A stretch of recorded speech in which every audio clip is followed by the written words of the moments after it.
Hallelujah, praise the Lord. हमारी उपस्थिति के पहले परमेश्वर की आत्मा यहाँ पर मौजूद है। हालेलुया। मैं ईश्वर को धन्यवाद देना चाहता हूँ अपने परमेश्वर के सामर्थी वर्शिप में लीड करने के लिए। परमेश्वर आपको बहुत और मौके दे जिससे आप और उत्तेजित कर सके आराधना में और वर्शिप में। हालेलुया।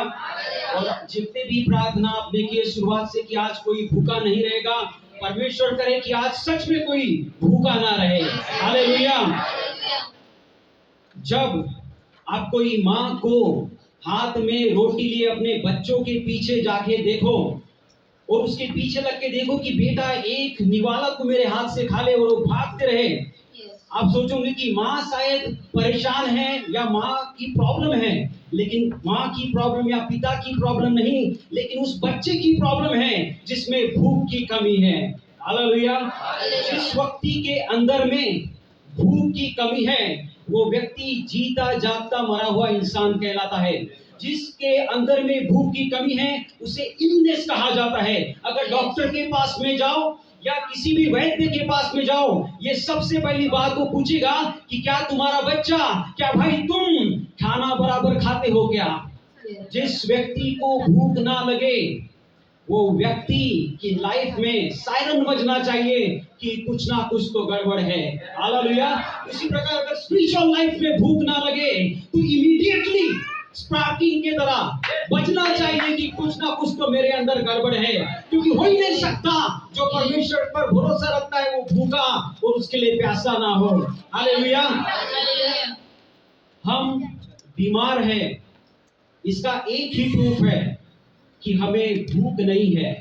जो व्यक्ति बीमार नहीं है उस बात का एक ही प्रूफ है कि वो व्यक्ति हष्ट पुष्ट और खाता पीता है। ये जो बच्चे आप देख रहे हो इस उम्र में शायद एक रोटी या 2 रोटी खाते होंगे। अगर 10 साल के बाद में या 5 साल के बाद में ये 2 रोटी ही खाते रहे तो फिर आपको डाउट कर लेना चाहिए कि इसमें कुछ ना कुछ तो गड़बड़ है। 10 साल पहले वैसे ही आराधना करते थे, वैसे ही प्रचार करते थे, वैसे ही सब कुछ करते थे, 10 साल के बाद भी वैसा ही चल रहा है, तो सायरन बजना चाहिए कि कुछ ना कुछ तो गड़बड़ है। हालेलुया। के विषय में मैं स्टडी कर रहा था, बहुत सारे रेवलेशन, बहुत सारे वचन परमेश्वर ने मुझे दिया। आप भूख के विषय में स्टडी कर सकते हो। भूख के कितने आयाम हैं, भूख कितने प्रकार के हैं, भूख आपको कैसे लग सकती है, भूख को कैसे आप कर सकते हो, भूख आपकी कैसे मिट सकती है, बहुत सारे स्टडीज है। लेकिन आज परमेश्वर के अनुग्रह से जो उसने मुझे वचन दिया है वो आपको इंटरनेट में नहीं मिलेगा, ना किसी पास्टर के मुख से आपने सुना होगा, क्योंकि डायरेक्टली प्रभु ने मुझे दिया है। टाइटल तो भूख ही है, भूख विषय है, लेकिन आज मैं जो आपको बताने जा रहा हूँ कि मिस्ट्रीज ऑफ हंगर, भूख के रहस्य। आइए मेरे साथ में, सबसे पहला जो भूख का रहस्य है, मिस्ट्री है, वो है हंगर इज स्पिरिचुअल, भूख आत्मिक है। मेरे साथ निकालिए कोलोसियन की पत्री पहला अध्याय उसका 15 से लेके 17 तक। कोलोसियो 1 अध्याय 15 से 17 तक। वह तो अदृश्य परमेश्वर का प्रतिरूप और सारी सृष्टि में पहलौठा है, क्योंकि उसी में सारी वस्तुओं की सृष्टि हुई, स्वर्ग की हो अथवा पृथ्वी की, देखी अनदेखी, क्या सिंहासन, क्या प्रभुता है, क्या प्रधानता है, क्या अधिकारी, सारी वस्तुएं उसी के द्वारा और उसी के लिए सृजी गई है। वही सब वस्तुओं में प्रथम है और सब वस्तुएं उसी में स्थिर रहती है। हालेलुया। यस, आमीन, हालेलुया। परमेश्वर करे जिस रंग से मुझे उसने ये वचन दिया है उसी रंग से आज ये वचन लो, और सभी जन आज आशीष पाके ही रहेंगे। कोई भी बिना परमेश्वर के भूख के बगैर आज सोएगा नहीं, क्योंकि परमेश्वर वही करेगा जो उसने मुझे अकेले में किया है। हालेलुया।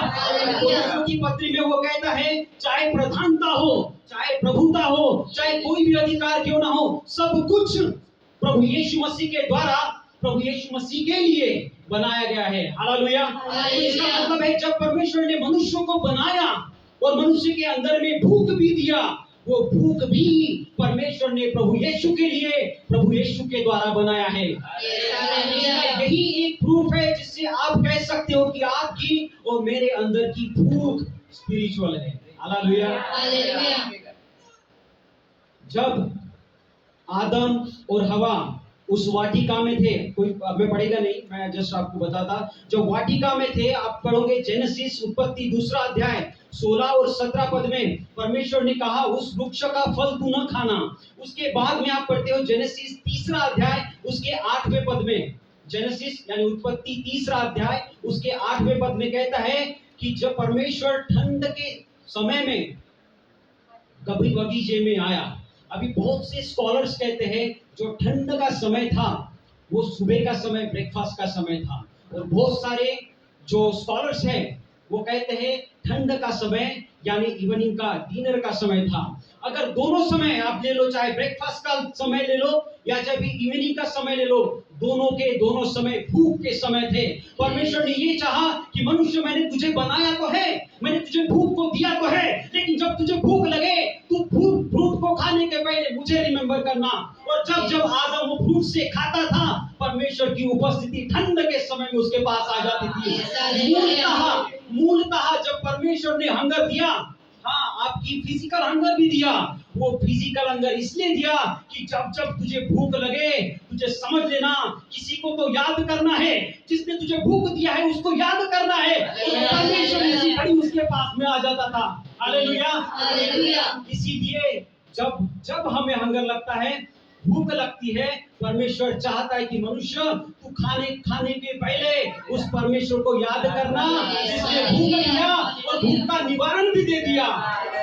दूसरी बात सुनो, जो परमेश्वर ने कहा कोई भी मनुष्य कितना भी भूखा क्यों ना हो, अगर उसके पेट में भूख है तो उसका शरीर उसकी भूख को नहीं मिटा सकता। नहीं, ऐसी मैकेनिज्म ही नहीं बनी है शरीर में आपके और मेरे। मान लो अगर मुझे भूख लगी है और मुझे कुछ भी ना मिले तो मैं अपना हाथ काट के नहीं खा सकता, मैं अपनी आंख निकाल के नहीं खा सकता, क्योंकि कोई भी मैकेनिज्म हमारे शरीर में नहीं बनी है कि उस हंगर को मार सके। सिर्फ एक ही बनी है जो परमेश्वर ने सृष्टि में अपने हाथों से बनाया। तो सुनो, जब हमें हंगर आती है, हमें भूख आती है, वो भूख कहती है कि मुझे किसी मनुष्य की बनाई हुई चीज नहीं चाहिए, मुझे कोई भी फर्नीचर नहीं चाहिए, ना तो ये बाइबल के पन्ने चाहिए, ना तो ये लकड़ी चाहिए, मुझे सिर्फ वो चाहिए जो परमेश्वर के कहने के द्वारा उत्पन्न हुआ है। इसलिए जब आप और मुझे भूख लगती है, हम अपने हाथों से या मेरी हथेलियां जब अंदर ही अंदर भूख के मारे कराते होंगे, वो नहीं कहते कि आज मैं किडनी खा लूंगा और तृप्त हो जाऊंगा, या आज मैं दिल को खा लूंगा या तृप्त हो जाऊंगा, कहीं नहीं होते, क्योंकि आपकी और मेरी हंगर स्पिरिचुअल है। इसलिए स्पिरिचुअल है क्योंकि आपकी फिजिकल हंगर वो स्पिरिचुअल हंगर को दिखाती है कि कोई ना कोई तो ऐसी हंगर है, ऐसी भूख है जिसे मनुष्य तुझे याद करना है। और जब भी मनुष्य उस हंगर को याद करता है, वो अपने आप में छोटा हो जाता है और परमेश्वर को बड़ा होता है। लेकिन अदन के वाटिका में उस दिन वैसा नहीं हुआ था। जिस दिन परमेश्वर आया और उसने देखा कि मेरे पुत्रों ने आज धन्यवाद देने बगैर ही उस फ्रूट को खा लिया, अगर वो धन्यवाद देते थे, परमेश्वर को याद कर लेते थे, तो मजाल थी शैतान की कि वो फ्रूट को खा ले, नहीं खा सकते थे। आपकी और मेरी हंगर स्पिरिचुअल है और परमेश्वर चाहता है कि उस आत्मिक हंगर को हमेशा बनाए रखे। आपकी शारीरिक हंगर भी, जब हम भोजन करते हैं तो जरूरी है कि उस भोजन को खाने के पहले उसको याद करें जिसने हंगर दिया, भूख दिया, और उसको भूख को मिटाने के लिए सब्स्टिट्यूट भी दिया, खाना भी दिया। हालेलुया।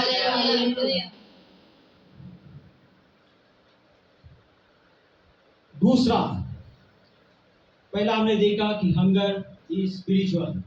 दूसरी बात, हंगर इज इटर्नल, भूख अनंत काल के लिए है।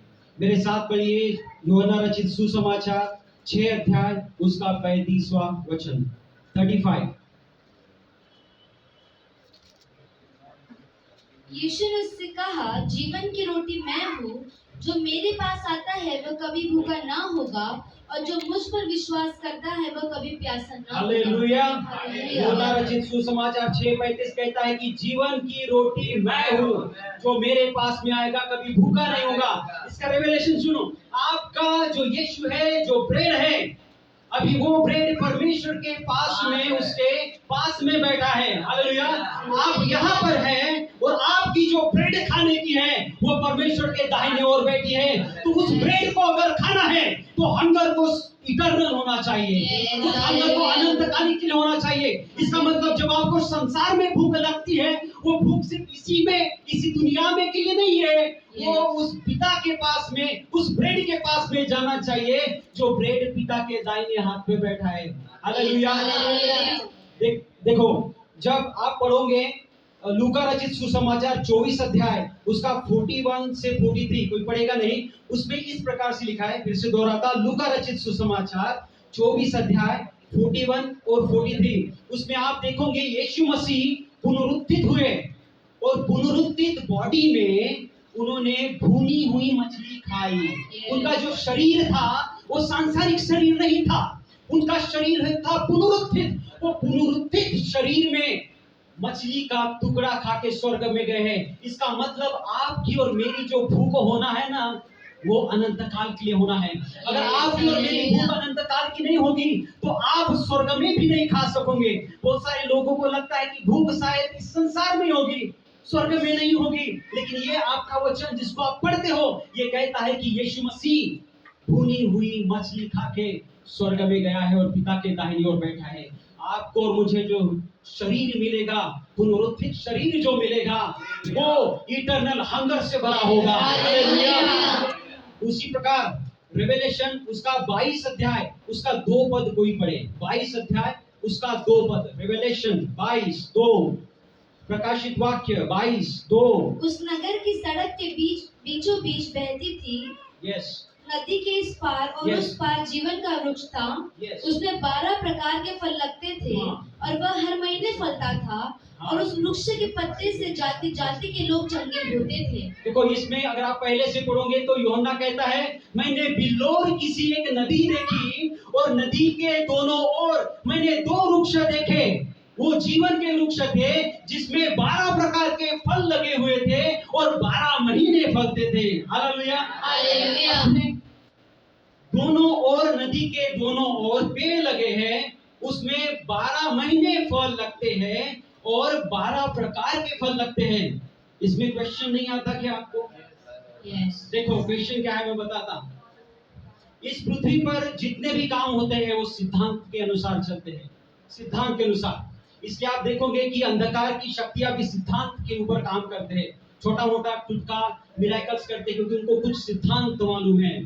ठीक है, अगर आप फ्रूट या उसके ट्री का भी सिद्धांत देखो तो सिद्धांत ये कहता है एक बीज से सिर्फ एक ही पेड़ लगेगा और एक पेड़ जो लगेगा वो एक ही प्रकार का फ्रूट देगा, वो 12 प्रकार के फ्रूट्स नहीं देगा। देख लो, अगर आपने बबूल का पेड़ लगाया है ना, आपको सेब नहीं मिलेंगे। अगर आपने संतरा लगाया है तो बनाना नहीं मिलेगा। जो फ्रूट लगाया है वही मिल लगाएगा। लेकिन मैंने परमेश्वर से पूछा कि ये क्या हिस्ट्री है कि एक ही पेड़ पे 12 प्रकार के फ्रूट और भी 12 महीने फलते हैं। तो परमेश्वर ने मुझसे कहा, बेटा तू जो देख रहा है ना, वो जो फ्रूट तू देख रहा है वो मेरे वचन का पेड़ है। हमें इटर्नल हंगर जो होगी, अनंत काल की भूख जो होगी, वो भूख परमेश्वर के वचन से, उसके ग्लोरी से और उसके तेज से ही मिटेंगी। इसका स्पष्टीकरण के लिए, रेफरेंस के लिए परमेश्वर से मांगा कि रेफरेंस क्या है प्रभु, कि वो फ्रूट जो है वो वचन ही है। तो परमेश्वर ने मुझे मत्ती रचित सुसमाचार 4 अध्याय 4 पद में लेके गया, जिसमें लिखा है कि मनुष्य केवल रोटी से ही नहीं जीवित रहता, लेकिन परमेश्वर के मुख से निकलने वाले हर एक वचन से जीवित रहता है। इसका मतलब जो व्यक्ति स्वर्ग में जाएगा अनंतकालिक भूख लेके, वो सिर्फ फ्रूट से नहीं रहेगा, लेकिन वो परमेश्वर के मुख से निकलने वाले हर एक वचनों से जीवित रहेगा। हालेलुया। फिर आप उसके बाद में देखोगे रेवेलेशन उसका 2 अध्याय और उसका 17वां पद, जिसमें गुप्त मनने के विषय में लिखा है। प्रकाशित वाक्य 2 अध्याय और 17 पद पढ़िए। जिसके कान हो वो सुन ले कि आत्मा कलीसिया से क्या कहता है। जो जय पाए उसको मैं गुप्त मन्ना में से दूंगा और उसे एक श्वेत पत्थर भी दूंगा और उस पत्थर पर एक नाम लिखा हुआ होगा जिसे उसके पाने वाले के सिवाय और कोई न जानेगा। यस, उसका पहला लाइन कहता है कि वो गुप्त मन्ने में से दिलाएगा। अगर आपकी भूख सिर्फ संसार के लिए है तो मन्ना का क्या काम स्वर्ग में? जब मरने की जरूरत है और वो जय पाए उसके लिए मरना देगा, इसका मतलब हमारी भूख भी अनंत काल की होना चाहिए। जो जय पाएगा उसके साथ भूख भी होगी और मरना भी होगा। उसके बाद में अगर आप पढ़ोगे तो रेवलेशन 19 उसका 9 में अगर आप जाओगे तब आप मेमने के विवाह के विषय में देखोगे और उसमें भोज का जिक्र हुआ है। रेवलेशन 19 उसका 9 पर 19 उसका 9 उसमें कहता है कि विवाह के भोज में, अगर आपको इंटरेस्ट है तो आप पढ़ सकते हो। मैं समय के हिसाब से थोड़ा जल्दी जा रहा हूँ, मुझे क्षमा कीजिए क्योंकि मेरा लास्ट का जो पॉइंट है मुझे आपको अच्छे से बताना है। रेवलेशन 19 उसका 9। तब स्वर्गदूत ने मुझसे कहा, यह लिख कि धन्य वे हैं जो मेमने के विवाह के भोज में बुलाए गए हैं। यस बस उसमें लिखा है कि धन्य है वे जो मेमने के विवाह के भोज में बुलाए गए हैं। इसका मतलब सिर्फ विवाह में नहीं बुलाए गए हैं, वो भोज में भी बुलाए गए हैं। हालेलुया, भोज में भी बुलाए गए। अगर भूख अनंत काल की नहीं होती तो भोज का क्या काम। वो कह देता कि विवाह में आ जाइए आप समाधान हो जाओगे, लेकिन वो भोज में भी बुलाता है। हालेलुया, ध्यान से सुनिए। बाइबल में मुझे 3 भूख ज्यादा अट्रैक्टिव किए। 3 भूख पढ़ेगा नहीं क्योंकि समय कम है। मैं 3 भूख बताता, परमेश्वर आपको आशीष देगा जो परमेश्वर ने मुझे बताया। आप देखोगे दूसरा किंग 6 अध्याय उसका 24 और 30 में, 24 से लेके 30 में, उसमें मैं बताता क्या होता।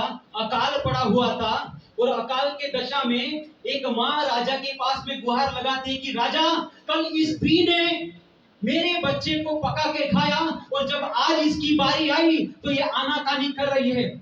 वो कहती है कि जब उसके पास में भूख लगी तो उस माँ ने क्या किया, जब उसको भूख लगी तो अपने बच्चे को काटा और उसको पका के खा रही थी। ओए माँ, तुझे क्या उस बच्चे के छोटे छोटे आंख कढ़ाई में नहीं दिखे जो कहते थे कि माँ तू मुझे क्यों खा रही है।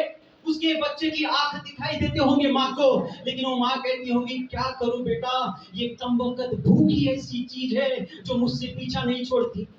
उसने अपने बच्चे को तो खिला दिया, लेकिन दूसरी की जब बारी आई तो वो आनाकानी करने लगी, उसने दिया नहीं। ये भूख मुझे ज्यादा टॉर्चर करने लगी कि भूख क्या इस दशा में भी, इस एक्सट्रीम स्टेज में भी जा सकती है जब अपने दूध पिलाते हुए बच्चे को भी पका सकती है। लेकिन धन्य है आपका और मेरा परमेश्वर जो क्या कहता है कि दूध पिलाती हुई माँ। बाकी का आप समझ गए मेरे प्रियो। दूसरी जो हंगर मुझे परेशान कर रही थी वो थी वो 5000 लोगों की भीड़ जिसे यीशु मसीह ने खिलाया। पता है जब तक कि उनका पेट नहीं भरा उन्होंने अपनी जगह नहीं छोड़ी, वो अपने जगह पे बैठे ही रहे। जब तृप्त हुए उसके बाद में ही वहां से निकले। लूका रचित सुसमाचार 9:10 से लेकर 17 में आप देखोगे वो भीड़ उस जगह से हिली नहीं और डुली नहीं। ये भी भूख मुझे ज्यादा चिंता में रखी। लेकिन तीसरी जो भूख है उसने परमेश्वर ने मुझे और भी उसके करीब ला लिया। उस प्रोडिगल सन की भूख जिसने अपना सब कुछ सामान लेकर, अपना धन संपत्ति लेकर पिता के पास से तो चला गया और पूरा सामान उसने वेश्याओं में, धन पूरा बाजारू लड़कियों में बहा दिया। उसके बाद में उसके पास में कुछ नहीं था। कुछ ना होने के बावजूद जब सूरों को चलाने आज लगा, सूरों को चलाते समय उसे एक समय ऐसा लगा कि काश मैं सूरों का भी खाना खा लूं, लेकिन उसने खाया नहीं। मुझे पता है क्या डिफरेंस इसमें दिखा। उसने अगर दूसरा होता, मैं सच कहता, या उन स्त्रियों के समान अगर कोई व्यक्ति होता जिन्होंने अपने बच्चे को पका के खाया, ये रातों रात पूरे सूरों को पका लेता या भूंज लेता और उसको चटपट कर लेता और भाग जाता। लेकिन उसने ऐसा किया नहीं। उसने कचरे में से भी नहीं खाया, ना उसने उस भेड़ों को, उन सूरों को पकाया, सूरों को भी नहीं पकाया। लेकिन वो वचन कहता है वो अपने आप ही में आया।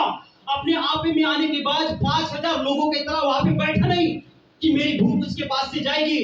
वो वचन कहता है भूख लगने के बाद में वो अपने आप ही में आया और कहा मैं अपने पिता के पास जाऊंगा, क्योंकि मेरे पिता के पास में बहुत सारे सर्वेंट हैं जो कभी भूखे न थे। उसकी दौड़ जब उसने दौड़ लगाई वो दौड़ मुझे आकर्षित करने वाली लगी। धन्य है उस प्रोडिगल सन की दौड़ जिसने उसे पिता के पास में पहुंचाया। आपको ऐसे ये काम इतना स्ट्रॉन्ग परमेश्वर कभी कभी करता है ना, मैं बता नहीं सकता आपको। समय की कमी से तीसरे अंगल को देखेंगे। मेरे पास 5 पॉइंट है प्रियो, लेकिन मैं 5 को नहीं कर सकता, 3 करूंगा। और परमेश्वर आशीष देगा। हालेलुया। तीसरी जो मिस्ट्री है, रहस्य है, उसको ध्यान से सुनिएगा, हम सभी को परमेश्वर आशीष करेगा। तीसरी जो मिस्ट्री है वो ये है, hunger is measuring rod of our spirituality, यानी भूख हमारे आत्मिकता को मापने की छड़ी है। भूख हमारे आत्मिकता को मापने का तराजू है। हालेलुया। हालेलुया। लूका रचित सुसमाचार 10 अध्याय उसका 41, लूका 10:41।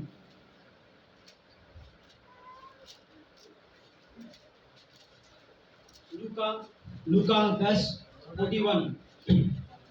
अच्छा, मैं आपके लिए पढ़ता। यीशु मसीह प्रभु ने मरियम उसको उत्तर दिया, मार्था हे मार्था, तू बहुत बातों के लिए चिंता करती है और घबराती है, परंतु एक यहाँ पे लिखा है, देखो यीशु मसीह मार्था के घर में गया था और मार्था जो थी वो कामों में बिजी हो गई थी, और जो मरियम थी वो प्रभु के चरणों के पास में बैठी रही। तब वो कहती है मार्था प्रभु से कि प्रभु तू मरियम को समझाना, वो मेरी मदद नहीं कर रही है किचन में। तब प्रभु कहता है कि मार्था मार्था, तू बहुत सारे बातों में चिंता करती है, उसने तो अपना जो मूल्य चीज था या भाग था वो चुन लिया है। इसका मतलब उसने हंगर को चुन लिया है। आपकी हंगर अगर परमेश्वर के पास या यीशु मसीह के पास में नहीं है तो आप उस स्पिरिचुअलिटी को माप नहीं सकते। सुनिए, अगर आप प्रीचिंग करते हो, आप प्रीचिंग कर सकते हो, आप पावरफुल मैसेज दे सकते हो, आप चमत्कार कर सकते हो, देश विदेशों में जा सकते हो, सब कुछ कर सकते हो, लेकिन हंगर के बिगर भी आप कर सकते हो। हंगर के बिगर भी कर सकते हो। क्यों? क्योंकि एक चीज होती है जिसे कहते हैं रेसिडुअल एनर्जी। रेसिडुअल एनर्जी, पता है ये फैन जो आज चल रहा है, अगर मैं उस स्विच को ऑफ कर दूं, ऑफ करने के बाद भी ये फैन कुछ समय के लिए चलता रहेगा। क्या आपके घर में मिक्सर है? मिक्सर अगर चलती है वो आप ऑफ कर दो, वो कुछ समय के लिए चलती रहेगी, उसके बाद बंद हो जाएगी। या आपकी मोटरसाइकिल है, मोटरसाइकिल पर आप जाओ और आप अपनी गाड़ी का बटन या चाबी घुमा लो, उसके बाद में जब ऑफ हो जाएंगी, ऑफ होने के बावजूद भी कुछ समय तक चलती रहेगी, वो है रेसिडुअल एनर्जी।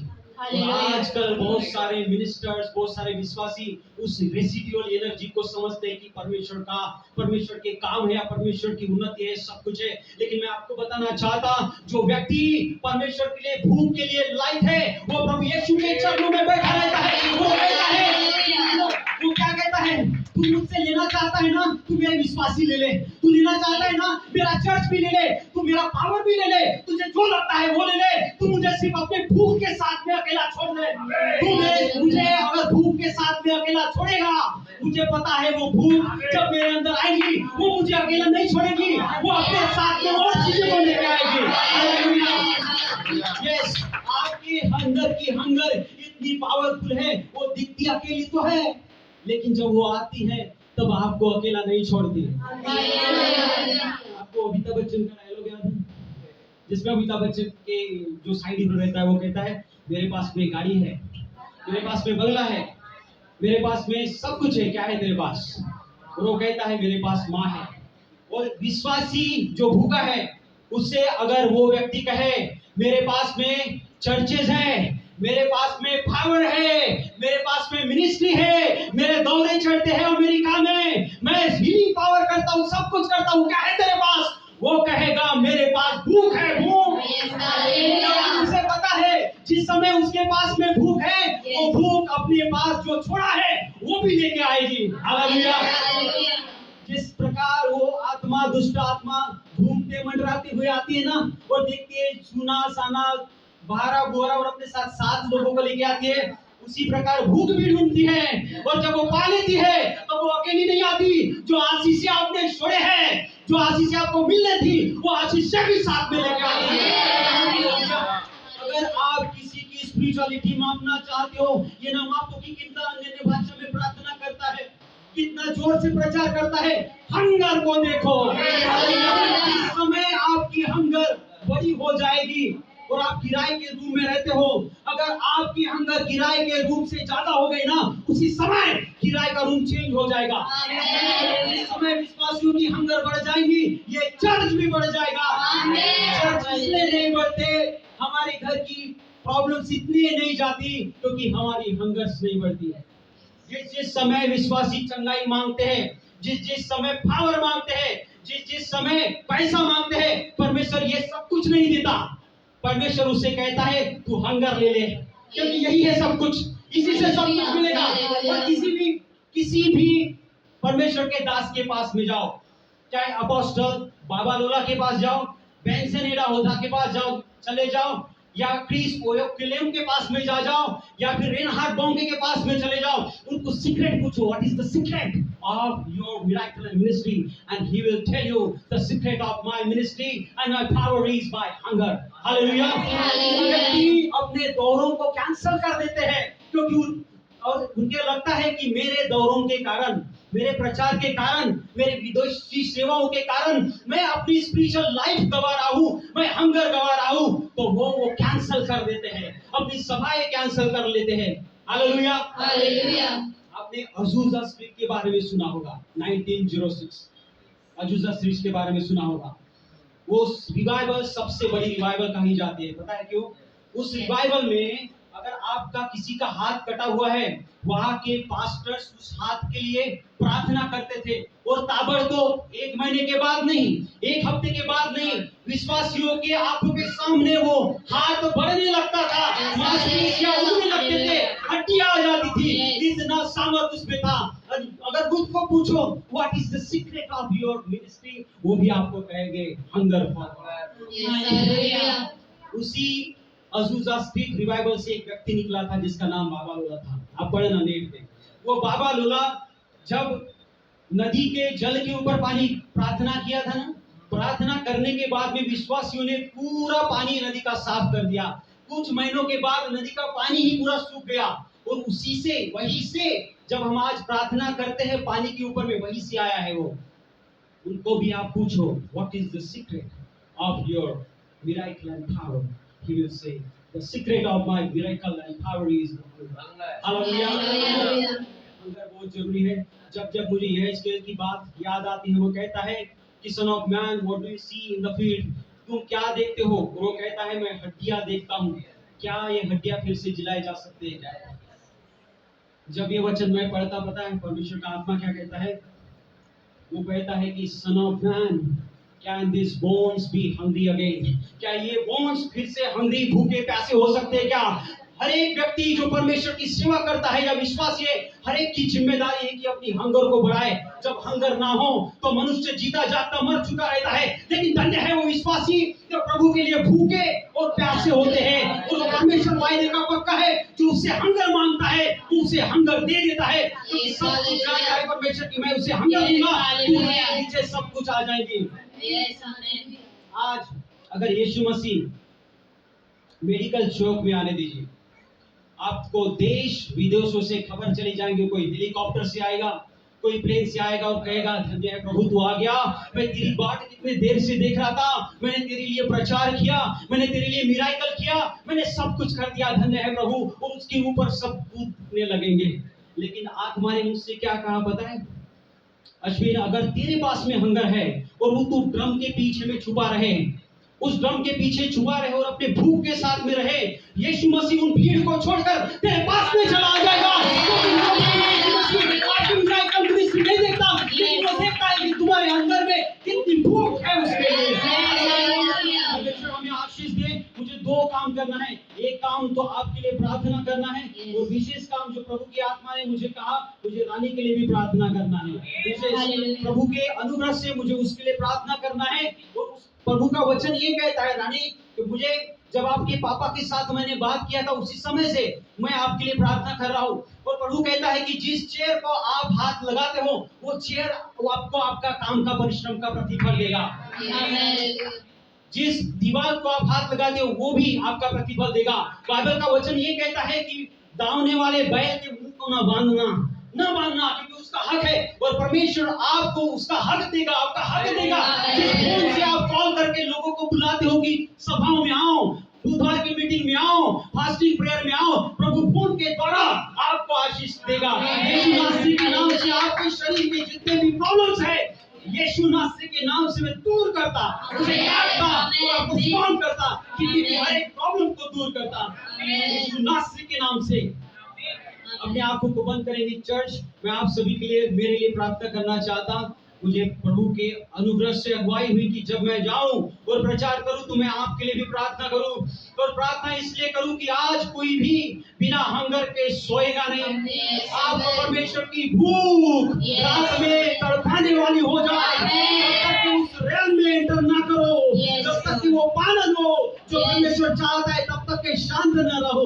यीशु Yes. मसीह के नाम से बाबा, जो आपने कहा है मैं पूरा कर रहा हूँ। मैं आपकी Yes, चर्च के लिए प्रार्थना कर रहा हूँ। होने दीजिए प्रभु जी कि आपकी वो आशीष, आपकी भूख हमारे Yes, जीवन का Jesus. भाग हो जाए। Amen. हर एक जन जो यहाँ पर उपस्थित है और वचन सुने हैं, यीशु नासरी के नाम से Yes. उनके जीवन में भूख ही भूख हो जाए। Amen. आपका वचन कहता है तुमने दरारों पर दीवार नहीं बनाई, इसलिए Yes. दीवारें और नगर टूटा हुआ है।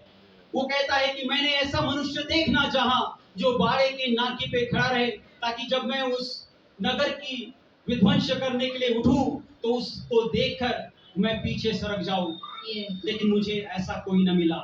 Yes. लेकिन पिता, ये चर्च जिसे आपने दिया है और ये मौका दिया है, हम कहते हैं कि हम यहाँ पे मौजूद है पिता। Yes. वो व्यक्ति हमें बनाइए जो Yes, दीवारों पर चढ़कर दरार बना सके। Yes. वो व्यक्ति बनाइए जो अपने नगर की रखवाली कर सके, Amen. अपने फैमिली की रखवाली कर सके पिता। Amen. उन्हें दीजिए कि ये वचन हमारे जीवन में आशीष और उन्नति का काम Yes, करे और Amen. भीड़ को बढ़ाने वाला हो प्रभु। Amen. उद्धारकर्ता यीशु नासरी के नाम से इस विनती प्रार्थना को मांगता हूँ, सुनो और दया से कबूल कीजिए। Amen. आमीन आमीन। Thank you so much.